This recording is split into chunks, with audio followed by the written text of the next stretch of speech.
Thank you, Tom. Good evening, everyone. Let me thank Tom Bracken and your board chair, Linda Bowden, for doing what is this uniquely New Jersey tradition alive, and for all you do for the business community in our state. Governor Murphy, it speaks volumes that you're here tonight. It speaks volumes that you've gone through an Ironman process and you're still here tonight. Other governors have spoken and left. I appreciate that you're still here. And I can tell you, as I said to you earlier today in our delegation meeting, and I think this speaks for all New Jerseyans, we are proud of you, we are thinking of you, we are rooting for you, and for those of us who pray, and I do pray, we are praying for you, and we know you'll come out well and even stronger when it is all over. Thank you, Governor, for your leadership. Now, my dear friend Cory Booker, I would have given anything for him to stay. I would like to see how good a Clarence Clemens he is. I could give you my rendition of Born in the USA, but I won't do it in his absence. But I'm going to challenge him next year to see how good a Clarence Clemens is. But I know how good a United States Senator he is. I wish that Cory's message of bringing us together in common cause with a vision to do so would have kept him in the leadership of the Democratic primary. But I can tell you this, I'm thrilled that he is going to be seeking re-election for the United States Senate. I couldn't have a better partner. You couldn't have a more powerful voice in the United States Senate, and I'm looking forward to his re-election as my junior partner in the United States Senate. New Jersey's stronger for it. I want to congratulate Amy Mansell for her leadership award. Amy is one of the healthcare voices that I listen to as a member of the Senate Finance Committee when we are dealing with healthcare issues, and she has fantastic insight, and so I know that the Leadership Award is more than worthy of being bestowed on you, Amy, so congratulations. I'm glad to see many friends here tonight, and we have a great delegation. Let me just say that no matter what, this delegation, both past and present, when it comes to New Jersey, has no partisan stripe to it. We are engaged vigorously in the pursuit and the interests of the state, and that is something that also is uniquely New Jersey. So I want to congratulate all of the House colleagues that are engaged with us all of the time on these issues, the Dean, Chris Smith, and everybody in between. They are a tremendous delegation. You should be very proud of them. We've worked together on so many shared priorities, whether it's my landmark law, the Autism Cares Act, which for the first time in a state that has the highest rate of autism in the nation, recognize the lifelong needs of people with autism. Before that, the federal government only went so far.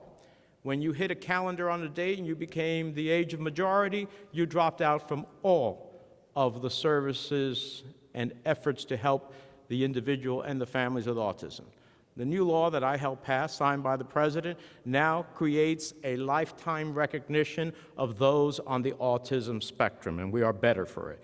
We could talk about protecting the $41 million for Picatinny Arsenal from being diverted to the border wall. Other places in the nation, military installations lost money. We did not. Or securing the upgraded rating for the replacement of the Portal Bridge earlier this month, a critical part of the Gateway project that you've heard the governor speak about. But as you all know, on nights like this, I've taken the view that we could read a laundry list of accomplishments. But with so many influential leaders from across New Jersey's private and public sectors together in one room, I'd like to focus on the bigger challenges of our time. In the past, I've called on our corporate leaders to take action on issues like gun violence and immigration, and many of you answered the call. From Wyndham Hotels, Chubb, and others cutting ties with the NRA, to the amicus brief defending protections for Dreamers, signed by Mr. Bristol Myers Squibb, Prudential Financial, and the New Jersey Chamber itself. Tonight, I once again want to turn your attention to another great challenge, perhaps the greatest long-term threat to the security and prosperity of our state, our nation, and to the world. That is the threat posed by climate change. For decades, scientists have warned us, but they were shrugged off as alarmists. But it turns out they were right. We were hurling towards a climate cliff, and if we don't change course, we risk irreversible damage to our planet. There's now near universal recognition that man-made carbon emissions are warming our planet. According to the National Oceanic Atmospheric Administration, the hottest January on record, since they started keeping records, was this past January. The hottest decade on record was this past decade. And the 5 warmest years on record took place in the past 5 years. This month alone, temperatures in Antarctica reached a record-breaking 65 degrees. Meanwhile, the Arctic is warming twice as fast as the rest of the world. And as the ice caps melt, our sea levels rise, posing an existential threat to New Jersey's environment, our economy, and our entire way of life. According to Rutgers University's research, over the last century, sea levels in our region rose almost 1.5 feet compared to 7.6 inches worldwide. Us, 1.5 feet, worldwide, 7.6 inches. And they will continue to rise until we take action. I don't need to tell anyone in this room the Jersey Shore is a national treasure. We must protect it.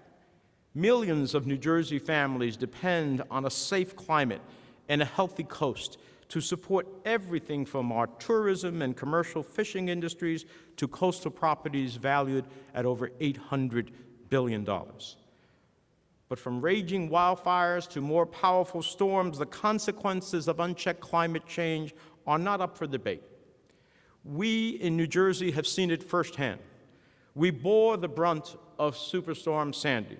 We watched deadly storm surge wipe away entire neighborhoods. Powerful floods submerged small shore towns and large cities, and critical infrastructure taking a beating. Of course, climate change brings more than rising sea levels. A recent Washington Post analysis of NOAA data found that over the last century, New Jersey's temperatures have increased by nearly 2 degrees Celsius, twice the average rate of the rest of the lower 48 states. Towns like Lake Hopatcong have seen the summer swimming season fall victim to unsafe algae blooms, and winter ice skating businesses melt away. And as our health experts know, climate change threatens public health, from driving up asthma rates to increasing exposure to tick-borne and mosquito-transmitted diseases. Simply put, New Jersey is uniquely imperiled by climate change. But compounding the threat are policies that risk taking us backwards instead of forwards. It took us years to convince the Obama administration to adopt a 5-year ban on drilling in the Arctic. I, for one, am committed never to see drilling take place in the shores off of New Jersey in the Atlantic Ocean. It took us 5 years. 5 years to create that ban. But now we have an administration actively working to open up the pristine coast of our state to offshore oil drilling. They're also dismantling the safety standards we put into place after the Deepwater Horizon tragedy. That's right. It's not just about more drilling, it's about more unsafe drilling. Drilling that is more likely to cause spills, cost lives, and ruin communities. Likewise, the President's team is working to throw out the strong car fuel economy standards that we have in states like California and New Jersey, as if consumers were clamoring to pay more at the pump, or families want their children breathing in more smog. From abandoning the Paris Climate Accord to rolling back President Obama's Clean Power Plan, this administration is ceding U.S. global leadership on climate change and dismantling our nation's only tools for keeping emissions in check and for the sake of what I consider a big oil donor base. Meanwhile, even the president's own Department of Defense, witness after witness has come before the Foreign Relations Committee, the Armed Services Committee, from the Department of Defense. They understand the threat. The Pentagon reports that nearly half of all Department of Defense sites face current risks from climate change and extreme weather events. And our military leaders warn of climate change's role as a threat multiplier worldwide. As the ranking Democrat on the Senate Foreign Relations Committee, this is the type of stuff that keeps me up at night. We're talking about unprecedented disruptions to global food supplies, storms that cost economies billions of dollars and destabilize global markets, rising temperatures and sea levels that drive migration unlike anything we've ever seen before. The UN Intergovernmental Panel on Climate Change says that we can prevent such chaos so long as we cut carbon emissions nearly in half by 2030 and net zero emissions by 2050. The cost of doing nothing far outweighs the cost of taking action. Superstorm Sandy alone inflicted $72 billion worth of damage. And each year without action, our targets get harder to reach. Consider this. If the world aggressively had acted back in 2010, we would have only had to reduce carbon emissions by 3.3% per year. But today, we're asked about cutting emissions by more than 7% per year between now and 2030. So we can't afford another lost decade. We have to answer the climate threat. We can start off by killing off some truly bad ideas, like bringing offshore drilling to the Jersey Shore. That's why I introduced the Coast Anti-Drilling Act to permanently ban drilling and seismic testing in the Atlantic. And we have a record number of members who have joined on to support the legislation. We also have to pass bold legislation to achieve net zero greenhouse gas emissions by 2050, like my colleagues and I have proposed under the Clean Economy Act. So I want to commend those who are already taking action in our state, from Governor Murphy's emphasis on making New Jersey a climate leader, to PSE&G's efforts to incorporate more renewables in their energy mix, and similar investments being made by JCP&L, but we must do more. We could create thousands of new, good-paying Jersey jobs by dramatically investing in renewable energy. Take the wind power company Ørsted, which opened an Atlantic City office in 2018. Their average 2 to 3 year construction project creates 1,000 construction jobs per year, in addition to over 100 permanent jobs keeping those wind turbines turning for the next quarter century.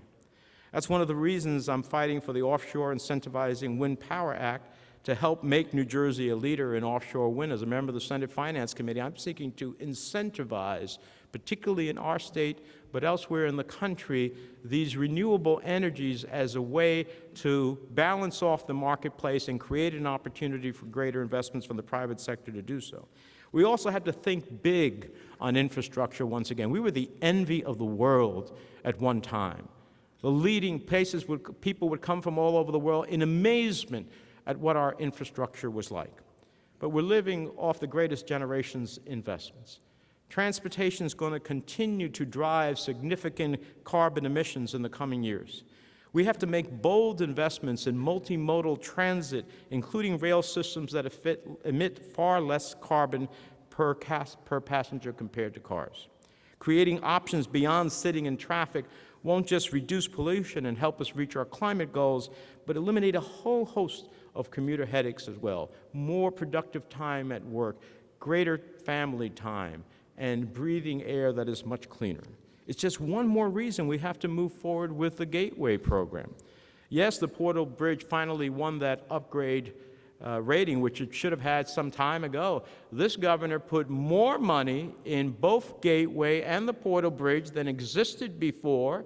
It was the same exact design. It was the same exact project. It had high ratings under the previous administration. He put more money into it. The Port Authority in New York and New Jersey got them to put more money as well, and yet the ratings fell. I don't understand that. I don't understand it. This is a project of national significance. 20% of GDP of the entire nation is driven by our region. So it's more than a New Jersey or New York question. It's a question of the entire nation. And the Hudson River tunnels remain mired in the administration's bureaucratic graveyard. Enough is enough.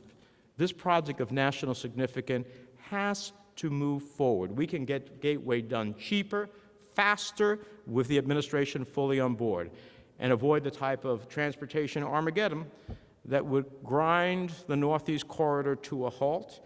And as Amtrak studies say, close one of those tunnels, you will cost $100 million a day. Close one of the tunnels, you will cost $100 million a day. We cannot sustain that. We cannot sustain that.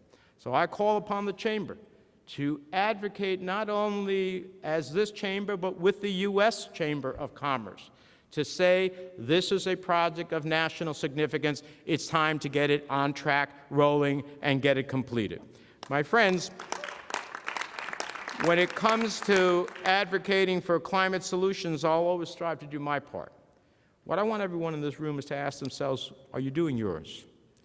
I'll continue to call for the U.S. to rejoin the Paris Agreement, because when we're not at the table, others are deciding what our future is for us. They're deciding what is the climate inventory and technologies that are taking place, technology that should be made in the United States, not elsewhere, not by China and others. So when we're not there, we're not devising the standards. Every time we have internationally involved ourselves, we set the standards. The United States of America sets the standards, but when the United States of America absents itself, others set the standards for us. Then we are at a competitive disadvantage. Fighting for new investments in infrastructure, pushing for bold climate legislation.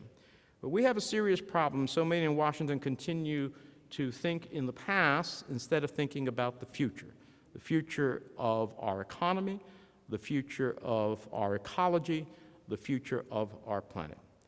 Some of my colleagues on the other side, when I talk to them, and I work quite a bit, I learned to get to 60 a long time ago in grade school, how to count to 60, and you need 60 votes in the United States Senate to get anything done. So most of the legislation that I've passed and gone into law, not just passed one house, but gone into law, is because we work with colleagues on the other side of the aisle. And many of them, when I speak to them, they say they understand, but they fear the political consequences of going against the grain. Well, it won't be Democrats like me who will change their calculus. It'll be leaders like you. Many of you have extensive footprints in other states. Imagine if you raised climate change to those public officials at your next meeting. Imagine if they couldn't count on your PAC contributions if they continued to deny basic science. Imagine if companies in every sector, not just energy, made climate change a centerpiece of part of their lobbying effort. Some of you command tremendous assets. We all heard about J.P. Morgan's recent decision to suspend lending for drilling in the Arctic. I say it's time to even think bigger. We must invest more in the green energy of the future than the dirty energy of the past. We have to think of the influence inside of this room. You're innovators, small business owners, investors, business leaders. I've said it before and I'll say it again. When you take principled stands, it echoes throughout the halls of Congress. It turns heads. It makes policymakers think twice. We're staring at two futures. One in which we shrink in the face of this climate challenge just because change is hard. We give up on treasures like the Jersey Shore. We let China win the green energy race. We allow the climate deniers to keep calling the shots. We let the earth grow warmer. We let sea levels creep higher. We let global instability run wild. I tell you, I can see it in the African continent, where wars are raging over access to crops and water. That will be a preview to what will come. That's what the Department of Defense even recognized. I believe there's a better way. a future in which we do not cling to the status quo, but we rise to the challenge together. A future in which we view limits on carbon emission not as costly government mandates, but new opportunities to innovate. A future in which American companies right here in New Jersey invent, sell, and build the energy solutions of tomorrow to benefit our economy at home and countless people across the globe. I know which future I want. I see it in the eyes of my two granddaughters. They're on a day trip to the Jersey Shore, eating ice cream on the boardwalk. I want to preserve what was the Jersey Shore, to me a birthright to every New Jerseyan, to be a birthright to them. I want my daughter to treat their own children to the roller coaster rides powered not by fossil fuels, but by the wind turbines blowing in the distance, or perhaps some new technology we haven't even heard of yet. The world still grapples with climate changes. Indeed, the history books may say that 2020 was the year that the tide began to turn because of all of the alarms coming together, because also of elected officials willing to stand up for clean energy, because of corporate leaders willing to put their dollars, their voices, and their companies behind solutions, because of everyday New Jerseyans who stood up for clean air and water, for environmental justice, for sustainable communities, and who demanded a brighter future for their children. Let that brighter future start right here, tonight, in this very room. Let us keep the Jersey Shore not only in our hearts, but in our action. Let us harness the innovation that is uniquely New Jersey. Let us seize the day and the opportunity so that we bequeath to the next generation of New Jerseyans and Americans the same type of environment we have come to enjoy and take for granted. We can take it for granted no more. We have an obligation to this next generation. We have an obligation to the people of New Jersey. We have an obligation to our nation. We have an obligation not to have a global climate challenge that sends our sons and daughters off to war to fight over resources that we can ultimately achieve here at home. That is our choice. That is our opportunity. Let's seize the day. Thank you so much for having me.